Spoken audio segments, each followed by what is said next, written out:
TV mega தொடர் மூலம் பிறரை எப்படி கெடுப்பது, அழிப்பது, துன்புறுத்துவது, கணவன் மனைவிக்குள் ஒருவரை ஒருவர் ஏமாற்றி கள்ளக்காதல் தொடர்பு எப்படி என்று கற்றுக் கொடுக்கப்படுகிறது.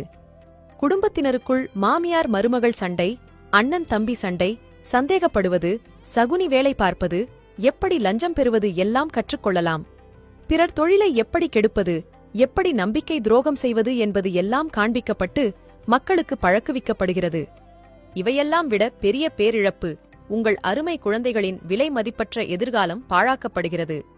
இத்தனை பாதிப்புகள் இருக்கிறது என்று தெரிந்தும் தொலைக்காட்சி நிறுவனங்கள் தங்கள் டிஆர்பி ரேட்டிங் அதிகரித்திட சுயலாபத்துக்காக இப்படிப்பட்ட மக்களை சீரழிக்கும் டிவி சீரியல்கள் தயாரித்திட முக்கியத்துவம் தருகிறது.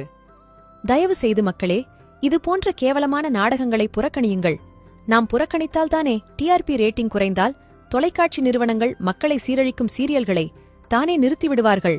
நமது செயல்கள் மட்டும் இல்லை, எண்ணங்களும் நமது கர்மாதான். எனவே உங்கள் விலை மதிப்பில்லா ஓய்வு நேரத்தை அன்பான குழந்தைகள் மற்றும் வீட்டிலுள்ள கணவன், மனைவி, பெரியவர்களோடும் சிரித்து பேசி பாசத்துடன் பழகி வாழ்க்கையை அனுபவியுங்கள். குறைந்த நேரம் நல்ல தொலைக்காட்சி நிகழ்ச்சிகளை பாருங்கள். மற்ற நேரங்களில் நல்ல புத்தகங்களை படியுங்கள். கிடைக்கக்கூடிய பொன்னான நேரங்களில் பிறருக்கு நன்மை செய்யும் நல்ல காரியங்களிலும் ஈடுபடுங்கள்.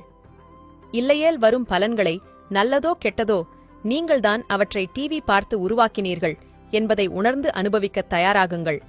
அல்லதை விடுத்து நல்லதை பாருங்கள் நண்பர்களே. தீதும் நன்றும் பிறர் தரவாரா?